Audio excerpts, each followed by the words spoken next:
Hello दोस्तों, तो आप सभी का स्वागत है मेरे इस यूट्यूब चैनल पर। तो इसमें हम बात करेंगे VMOU कोटा के HI02 यानी कि राजस्थान का इतिहास के ऊपर ये मैं मॉडल पेपर लेके आ गया हूँ। तो आपको मेरे साथ बने रहना है क्योंकि आपके लिए कुछ दो बोनस पॉइंट है जो आपको सुनना बहुत ज़रूरी है। आपको कम समय में तैयारी करनी है अच्छे से अच्छे, तो आपको वीडियो में मेरे साथ बने रहना है। तो आपका ज़्यादा टाइम वेस्ट नहीं करेंगे, वीडियो कर देते हैं स्टार्ट, चैनल कर दो सब्सक्राइब। तो चलो पहला सवाल। तो देखो, सबसे पहले हम बात करेंगे अति गुणात्मक की। पहला सवाल है कि श्यामल दास जी कौन थे। तो देखो, श्यामल दास जी मेवाड़ के प्रसिद्ध इतिहासकार थे। इन्होंने राजपूत इतिहास पर कार्य किया। और क्या लिखा है, वीर विनोद। हमारे लिए इंपॉर्टेंट क्या है, ये कहाँ से थे, मेवाड़ से, और ग्रंथ का नाम क्या था, तो वीर विनोद। बस। दूसरा सवाल है कालीबंगा की खोज किसने की। देखो, कालीबंगा क्या है। देखो, कालीबंगा स्थल को आधुनिक स्तर पर चिन्हित और रेहित किया गया।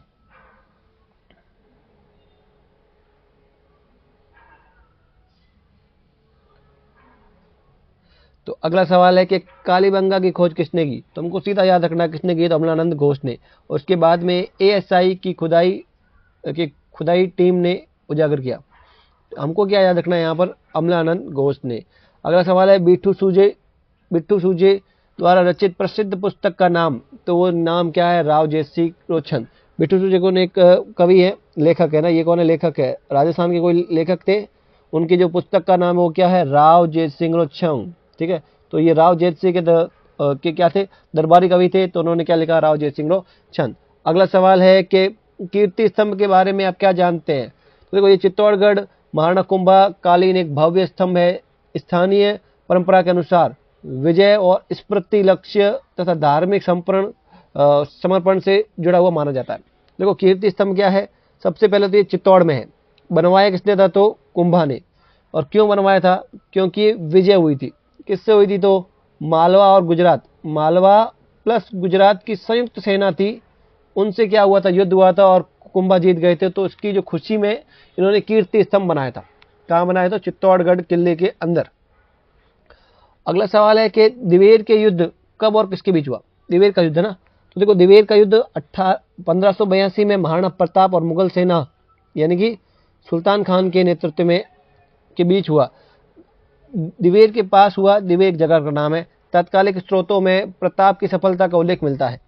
तो देखो, दिवेर का युद्ध कब हुआ, तो 1582। किसके बीच, महाराणा प्रताप और मुगल सेना यानी कि सुल्तान खान के बीच। जीते कौन थे, तो महाराणा प्रताप की क्या हो गई थी, विजय हो गई थी। इसी के अंदर महाराणा प्रताप के जो बेटे थे अमर सिंह, इन्होंने ये जो सुल्तान खान है ना, इसको भाला मारा था। तो भाला इस सुल्तान खान के आरम पार गया और सामने उसके पीछे एक घोड़ा था, तो घोड़े के भी आरम पार हो गया था। तो ठीक है ना, ये थे हमारे अमर सिंह। तो देखो, अगला सवाल है विजय सिंह पथिक का वास्तविक नाम। तो विजय सिंह पथिक का वास्तविक नाम क्या है, भूप सिंह। क्या रखेंगे, भूप सिंह या भूपेंद्र सिंह। अगला सवाल है कि राजस्थान दिवस किस तिथि को मनाया जाता है। तो हमको पता है किस तिथि को मनाया जाता है, 30 मार्च। और इस दिन क्या होता है, इस दिन हमारे यहाँ पर जो सारे जो घूमने की जगह होते हैं ना, वो सब फ्री होते हैं, एक को छोड़कर। और वो कौन सा है, मेहरानगढ़। मेहरानगढ़ में क्या लगता है, टिकट लगता है, बाकी सब फ्री होता है। ठीक है ना। देखो, राजस्थान दिवस 30 मार्च को मनाया जाता है। इस दिन हुआ क्या था, तो वृहद एकीकृत राजस्थान की स्थापना हुई थी। ठीक है ना। यानी कि राजस्थान की जो बड़ी बड़ी जो क्या बोलते हैं रियासतें थी, वो एक हो गई थी। इसलिए इस दिन माना जाता है राजस्थान दिवस। अगला सवाल है, खंड ब के सवाल आ गए हैं। ठीक है ना। तो इसमें पहला सवाल है खंड ब का कि राजस्थान के इतिहास के प्रमुख पुरातात्विक स्रोतों का वर्णन करो। देखो, मैं आपको बता देता हूँ कुछ बातें। अगर आपको उसका फ्री में PDF चाहिए तो आप मेरे टेलीग्राम चैनल से जुड़ सकते हैं। ठीक है ना। तो आप मेरे टेलीग्राम चैनल से जुड़ सकते हैं, उसकी लिंक मैंने इस वीडियो के नीचे दे रखी है। और आपके लिए एक बोनस पॉइंट ये है कि अगर आप चाहते हैं, जैसे मैं आपको एक डेमो दे देता हूं। जैसे ये है, मैंने इस टाइप का एक PDF बनाया है। मैंने इस टाइप का PDF बनाया जिसमें मैं सबसे पहले इकाई का नाम लिखूंगा। इकाई का नाम है, जो ये जो किताब है ना, HI02, इसकी जो पहला पार्ट है उसका नाम है राजस्थान का इतिहास। तो पहले पहले इसे इकाई का नाम लिखा होगा, फिर उसके बारे में लिखा होगा कि क्या है, छोटी सी ऐसे इतने 7-8 लाइनों के अंदर लिखा होगा कि इसके अंदर क्या क्या टॉपिक है। फिर उसके अंदर जो इंपॉर्टेंट सवाल है, जैसे मोहम्मद नैन्सी कौन थे। ठीक है ना। राजस्थान के इतिहास की प्रमुख पुरातात्विक स्रोतों की विवेचना करें, जिनको ये एग्जाम में आने के चांसेस बहुत ज़्यादा होते हैं। ठीक है ना, बहुत ज़्यादा चांसेस होते हैं। ठीक है। तो ऐसे सवाल मैंने उसके अंदर नीचे लिख दिए। एक लघुतरात्मक, दीर्घात्मक और सबसे बड़े वाले सवाल, वो मैंने सब लिख दिए। तो ये आपके लिए बहुत इंपॉर्टेंट रहने वाला, जैसे ये सेकंड वाली आ गई है, तो इसकी मैंने जो सारे इसकी 19, शायद 19 है ना इसकी इकाइयाँ हैं, तो सबके ऊपर मैंने ऐसे इनको ब्रीफ में समझाया गया है। उसके बाद में उसके ऊपर क्वेश्चन आंसर से, अगर आपको ये मास्टर पीडीएफ चाहिए तो मैं इस वीडियो के नीचे एक लिंक दे दूंगा, या फिर तो आप मेरे है ना टेलीग्राम चैनल से जुड़ के मुझे डायरेक्ट मैसेज कर सकते हैं, ठीक है ना। उसकी मैंने एक छोटी सी प्राइस रखी है, वो आप वहाँ पर देख सकते हैं। अगर आपको लगता है सही से कि मुझे वो उसकी ज़रूरत है तो आप उसको खरीद सकते हैं। तो अब वीडियो में बढ़ते हैं आगे। तो अब लघुतरात्मक का पहला सवाल है कि राजस्थान के इतिहास के प्रमुख पुरातात्विक स्रोतों का वर्णन करो। पुरातात्विक स्रोत किसे कहते हैं? जिससे हम इतिहास को जानते हैं, यानी हमने राजस्थान के इतिहास को जानने के लिए किन किन चीज़ों का उपयोग किया, उनको बोलते हैं पुरातात्विक स्रोत। तो जो सबसे पहला है वो क्या है? तो सबसे पहला वाला है कि निवासी स्थलों का उत्खनन, यानी जो सभ्यताओं का उत्खनन हुआ उससे हमें भी इतिहास के बारे में जानकारी मिली। जैसे देखो हड़प्पा, वाराथल, गेलोन, जो प्राग ऐतिहासिक काल या हड़प्पा कालीन और चालकोलिथिक, ये भले आप मत याद रखो, आपके याद क्या याद रखोगे तो प्राग ऐतिहासिक काल और हड़प्पा कालीन जीवन के क्या देते हैं? प्रमाण देते हैं। यह सहरचना, जल प्रशासक यानी जल प्रबंधन प्रणालियाँ, यानी कि जल को कैसे नदियाँ बनाई, कैसे नालियाँ बनाई, ये सारी चीज़ें, मिट्टी के बर्तन, धातु शिल्प आदि को क्या दर्शाते हैं। इससे हमें ये सारी जानकारी मिलती है कि उस टाइम के लोग कैसे थे और कैसे अपना जीवन यापन करते थे। अगला टॉपिक रहता है कि शिलालेख, शिलालेख और शिलालेखी अभिलेख। राजपूत और प्राचीन राजाओं के अभिलेख समय चक्र और राजनीतिक घटना की जानकारी देते हैं। कौन? शिलालेख। शिलालेख क्या होता है? कोई पत्थर होगा, शिलालेख, शिला का मतलब होता है पत्थर, और पत्थर के ऊपर क्या क्या लिखा होगा? कोई न कोई लेख लिखा होगा। जैसे कीर्ति स्तंभ, कीर्ति स्तंभ एक पत्थर है, उसके ऊपर है ना लिखी गई है, जानकारी लिखी गई है कि वो महाराणा जो कुंभा हुए उन्होंने उसके ऊपर युद्ध किया, उनका जन्म कब हुआ, उनके पिताजी का नाम क्या था, ये सारी बातें। देखो अब तीसरा पॉइंट है कि सिक्के, मूर्तियां, मठ मंदिर के अवशेष। तो जो राजाओं ने जो सिक्के चलाए, जो मूर्तियां बनवाई, जो मठ यानी कि मंदिर या मठ बनवाए, उनसे भी हमें ये जानकारी मिलती है। देखो उनसे हमें क्या जानकारी मिलती है? धार्मिक, आर्थिक। आर्थिक यानी सिक्के किसके हैं? चांदी के हैं तो वो ज़्यादा अमीर है, सोने के तो और भी अमीर है, अगर वो लोहे के हैं तो वो थोड़ा गरीब साम्राज्य होगा। ऐसे आर्थिक, धार्मिक और आर्थिक परिप्रेक्ष्य का प्रकट करते हैं। तो आर्कियोलॉजिकल सर्वे और बचाव उत्खनन। आर्कियोलॉजिकल सर्वे यानी जो लोग जाते हैं वहाँ पर उत्खनन करते हैं ना, वो सारी बातें। गांव, स्कूल यार्ड जैसे स्थानों से भी महत्वपूर्ण प्रमाण निकलते हैं। इन स्रोतों का संयोजन ऐतिहासिक कालखंडों, प्रागैतिहासिक काल, हड़प्पा काल, चाकलोथिक काल और मध्यकालीन को जोड़कर राजस्थान के इतिहास, राजस्थान के सामाजिक, आर्थिक और सांस्कृतिक तस्वीर बना देता है। यानी कि ये भी इसमें महत्वपूर्ण भूमिका निभाते हैं। इसका अगला सवाल है कि आहड़ सभ्यता के आर्थिक जीवन की मुख्य विशेषता। आर्थिक जीवन कैसा था उसका? आहड़ सभ्यता, आहड़ सभ्यता क्षेत्र का आर्थिक जीवन मिश्रित कृषि, पशुपालन, धातु शिल्प पर टिका था। ये क्या करते थे? कृषि करते थे, पशुपालन करते थे और धातु के ऊपर कुछ ना कुछ औजार बनाते थे। तो ये इनका मेन काम था। तो पहला काम क्या है? कृषि। हमें वो आर्थिक के ऊपर बोला, यानी हमें आर्थिक के ऊपर ही बात करेंगे। जैसे कृषि पे बात करेंगे, पशुपालन पर बात करेंगे, इन पर बात करेंगे। तो पहला है कृषि। गेहूं, जौ जैसी फसलों की खेती, सिंचाई संसाधनों का सीमित उपयोग, यानी कि किसकी खेती करते थे? जो गेहूं और जौ, ठीक है, और साथ में इनके सिंचाई के भी क्या थे? कुछ थोड़े बहुत संसाधन थे। दूसरा जाता है पशुपालन। ये गौ, भेड़, मवेशियों का पालन जीविका का बड़ा अंग था, यानी कि ये गाय, भेड़ को भी क्या करते थे? पालते थे। तीसरा आ जाता है धातु काम और खनिजों का उपयोग।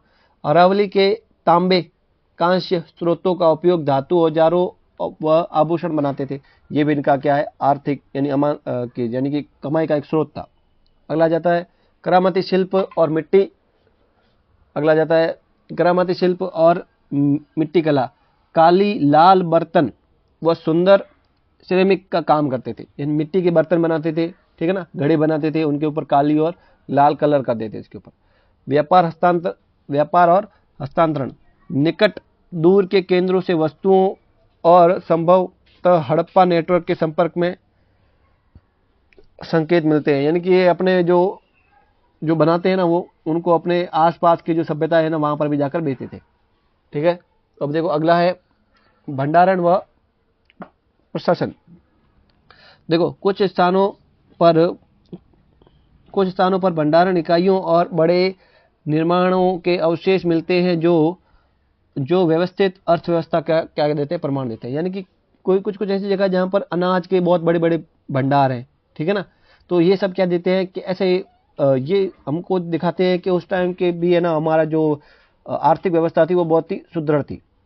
ठीक है, अब अगला सवाल है कि महाराणा कुंभा की सांस्कृतिक उपलब्धियों की विवेचना करो। महाराणा कुंभा कौन थे? जिन्होंने कीर्ति स्तंभ बनाए थे वही थे। मेवाड़ के क्या थे? एक राजा थे, बहुत ही एक जिन्होंने बहुत सारे किले बनवाए, उनका जीर्णोद्धार करवाया, नहीं सबसे ज्यादा उन्होंने ही काम किया ये किलों के ऊपर। चाहे आप वो कुंभलगढ़ ले लो, चाहे आप चित्तौड़ ले लो, जिनको वापस उन्होंने वापस थोड़ा सा रेनोवेट करवाया था। बहुत सारे हवेलियां बनवाई है उन्होंने। तो इनके बारे में देखते हैं। हम सीधा पढ़ ले कि महाराणा कुंभा उनकी प्रमुख सांस्कृतिक उपलब्धियां, पहला है किला निर्माण। कुंभलगढ़, कौन कौन से किले बनाए थे? कुंभलगढ़, चित्तौड़गढ़ का निर्माण, मंदिर स्तंभों का प्रोत्साहन, विजय स्तंभ व जैन मंदिरों का विकास करवाया था। अब साहित्य में उनके क्या क्या काम है? संस्कृत और स्थानीय रचनाओं का समर्थन करा, कला शिल्प और शिल्पकार रोस्टर में वृद्धि करी। ठीक है, तो जो ये इन्होंने क्या किया, साहित्य में जो भी एक लेख वगैरह लिखते थे, संस्कृत में लिखते थे या स्थानीय भाषा में लिखते थे, उनको समर्थन दिया, यानी उनको पैसे दिए, उनको खाना पीना, उनको रहने की जगह दी गई है। जो भी मूर्ति वगैरह बनाते थे, कला और शिल्प के थे, उनको भी क्या दिया, समर्थन दिया, उनको भी पनाह दी। इनकी अवधि में स्थापत्य शैली और राजकीय संरक्षण से मेवाड़ में कला साहित्य का क्या था, स्वर्ण युग था। इस समय सबसे ज्यादा किले बने थे, सबसे ज्यादा महल बने थे, यानी स्थापत्य कला की दृष्टि से कैसा युग था, तो स्वर्णिम युग था। आगे आप देख लेना। अगला सवाल है, राजस्थान में 1857 की क्रांति की असफलता के प्रमुख कारणों की क्या करो, विश्लेषण करो। 1857 क्रांति विफल क्यों हुई, उसके हमको कारण बताने। पहला कारण है राज्य विभाजन और एकात्मक नेतृत्व की कमी।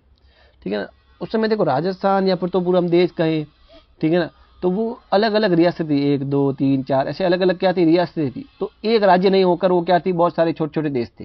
ठीक है, तो ये एक कारण बना। उन सबके ऊपर कोई एक नेतृत्व करने वाला नहीं था। ठीक है ना, तो ये इसका एक कारण था। तो हम इसको पढ़ लेते हैं, अलग अलग नेतृत्व थे। देखो राजस्थान में विवश रूप में अनेक छोटी बड़ी रियासतें थी, समन्वित अभियान नहीं बन पाया। अलग अलग छोटी छोटी रियासतें थी, इसलिए कोई बड़ा एक अभियान नहीं बन पाया। सबने अपना अपना थोड़ा थोड़ा योगदान दिया, तो मामला बैठा नहीं। कुछ शासकों की ब्रिटिश समर्थन, कई रजवाड़े ब्रिटिश के साथ अथवा तटस्थ रहे।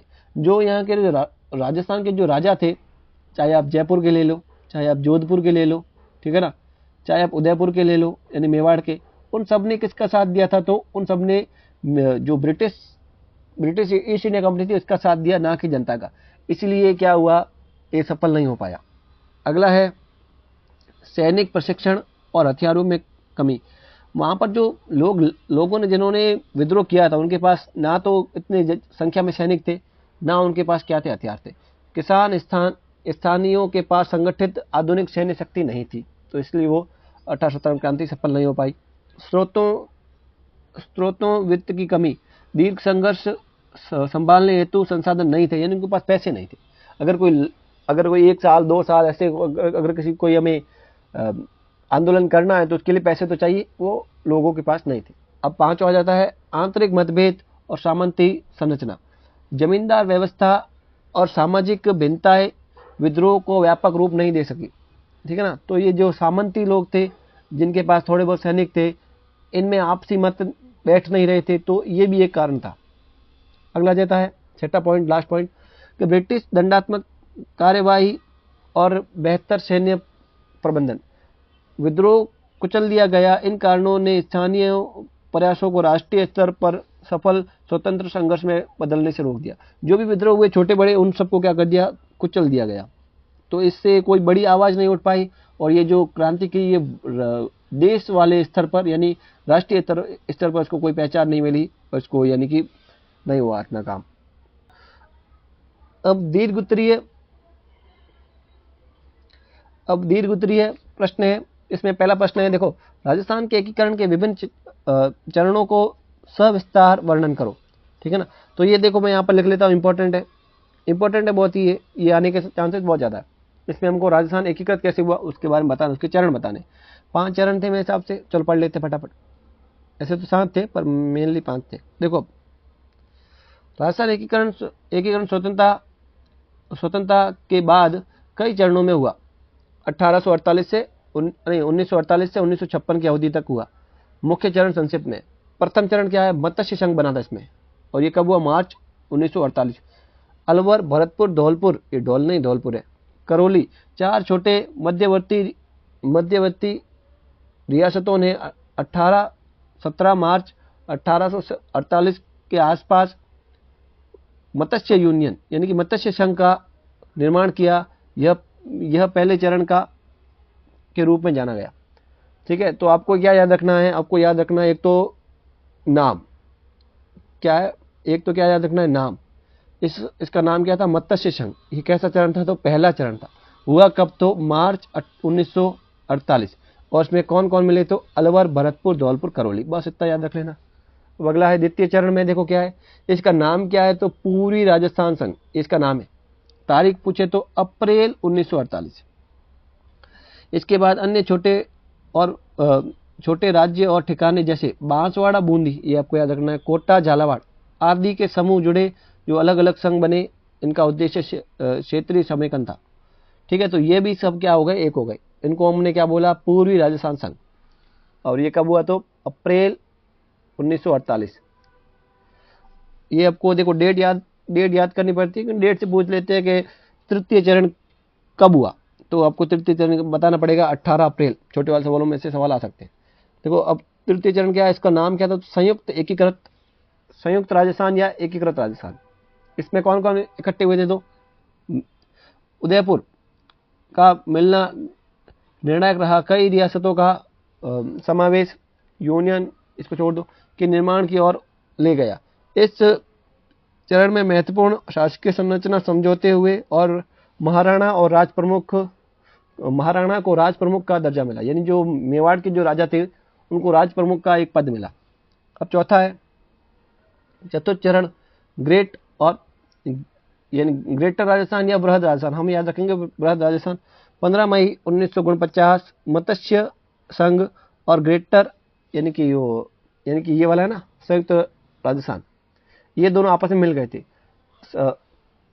में समाहित किया गया। बड़े बड़े रियासत जैसे कौन, जयपुर, जोधपुर, बीकानेर, जैसलमेर को क्रमशः अधिक व्यापक एकीकृत हुआ और 30 मार्च 1949 को व्यापक रूप से आधुनिक राजस्थान का गठन को चिन्हित किया गया। यही 30 मार्च आज राजस्थान दिवस के रूप में मनाया जाता है।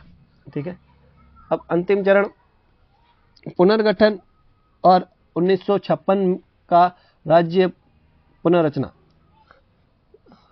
समय के साथ सीमाओं में प्रशासनिक समायोजन हुए। 26 जनवरी 1950 को संवैधानिक दृष्टि से राजस्थान राज्य के रूप में स्थापित हुआ और 1956 में राज्य पुनर्गठन के बाद वर्तमान सीमाएं और प्रशासनिक इकाइयों अधिक स्पष्ट हुई।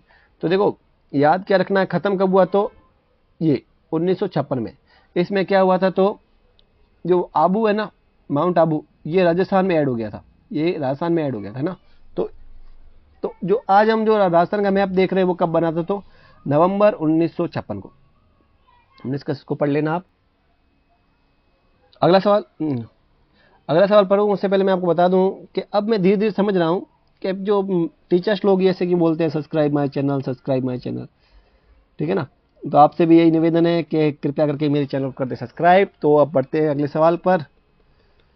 तो देखो, बिजोलिया किसान आंदोलन के विभिन्न चरणों और उनके ऐतिहासिक महत्व का परीक्षण कीजिए। बिजोलिया किसान आंदोलन, ये मैं फिर से इसको भी क्या कर लेता हूँ, इंपॉर्टेंट कर लेता हूँ, ये इंपॉर्टेंट सवाल है ना। देखो भूमिका व कारण, बिजोलिया किसान आंदोलन देखो ये 1897 में स्टार्ट हुआ था। किसानों ने अपनी आवाज़ उठाई थी, उसके ऊपर एक बहुत बड़ा क्या हुआ था, आंदोलन हुआ था। तो पढ़ लेते हैं भूमिका व कारण। बिजोलिया आंदोलन मेवाड़ के बिजोलिया जागीर की भूमि कर, अतिरिक्त लेवी यानी वो मजदूरी करवाते हैं ना, पैसे भी नहीं देते, बेगार, सामंती शोषण के विरुद्ध किसानों का दीर्घकालीन बहुत लंबे समय तक चला था। प्रतिनिधि आंदोलन था। आंदोलन का मुख्य कारण अत्यधिक कर था, अनुचित प्रशासन था, रजवाड़े के दमनात्मक व्यवहार था। ये सब उनके मेन कारण थे। हमको क्या क्या रखना, क्यों हुआ था? एक तो ज़्यादा कर ले रहे थे, प्रशासन अनुचित था, ठीक है ना, बेकार करवाते थे, सामंत क्या करते थे, शोषण करते थे। तो इसके खिलाफ लोगों ने आवाज़ उठाई। और कब स्टार्ट हुआ था? पहला चरण तो 1897 से स्टार्ट हो गया था। इसके 3 चरण थे, तो पहला चरण पढ़ लेते हम। प्रथम चरण है कब से कब तक है? तो 1897 से 1913 तक। प्रारंभिक शिकायतों और स्थानीय प्रतिनिधि प्रयास किसानों ने 1913 में अंकुरित विरोध में जमकर जमीन छोड़ने की नीति अपनाई। यह पहला संगठित विद्रोह था। इस चरण में साधु सीताराम दास नाम है ना, साधु सीताराम दास ने इसका नेतृत्व किया था और स्थानीय नेताओं की क्या है भागीदारी रही। इन्होंने क्या करा था, किसानों ने क्या किया था, जमीन है ना ऐसे जो खेती होती है ना वो करी नहीं, ऐसे ही छोड़ दी। जिससे क्या हुआ, टैक्स नहीं मिला उनको।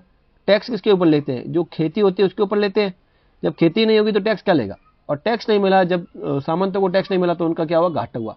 तो उन्होंने थोड़ी बहुत क्या कर दी, थोड़ी बहुत छूट दे दी थी। लेकिन जब दूसरा चरण, उसके बाद स्टार्ट होता दूसरा चरण, द्वितीय चरण। ये कब से कब तक था? तो 1915 से 1923 तक। विजय सिंह पथिक ने इसका क्या किया था, नेतृत्व किया था। इसका वास्तविक नाम था भूप सिंह, बाकी इनका जो नाम इनका चेंज करके क्या हो गया था, तो विजय सिंह पथिक का आगमन हो गया था। नेतृत्व व निर्णायक रहा। पथिक ने बिजोलिया किसान पंचायत और विद्या प्रचारणी सभा, ये इंग्लिश में हो गए थे, तो किस किस का गठन किया? तो बिजोलिया किसान पंचायत और विद्या प्रचारणी सभा की स्थापना कर आंदोलन को संगठित, शिक्षित और राजनीतिक रूप दिया। ठीक है ना। अब देखो 1922 में बिजोलिया अग्रीमेंट पर हस्ताक्षर हुए, जिसमें करों में क्या हुई, कमी, कुछ सुधारों का प्रावधान था, परंतु समझौते के उल्लंघन के कारण संघर्ष जारी रहा।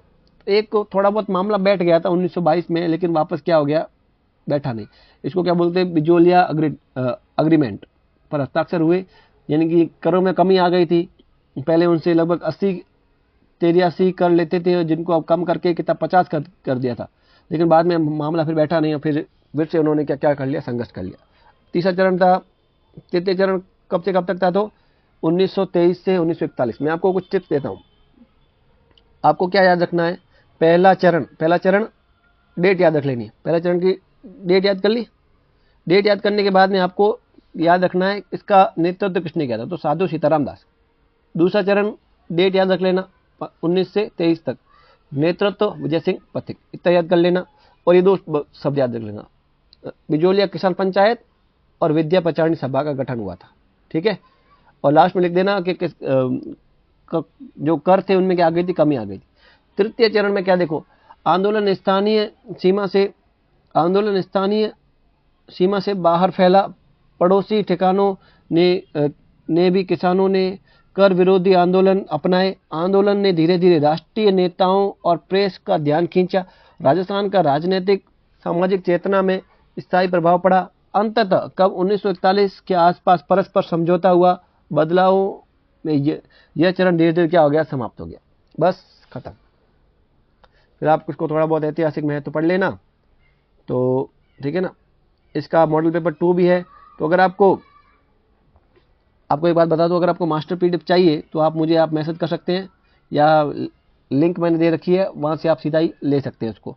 उस पर मैंने सभी 19 की 19 इकाइयों का मैंने संक्षिप्त में उनका विवरण दिया है, साथ में उनसे आने वाले सवाल भी दिए हैं, और साथ में क्या है, 2 मॉडल पेपर भी है। तो आपको ये सब चाहिए तो लिंक इन द डिस्क्रिप्शन। आज के लिए इतना ही, धन्यवाद, बाय।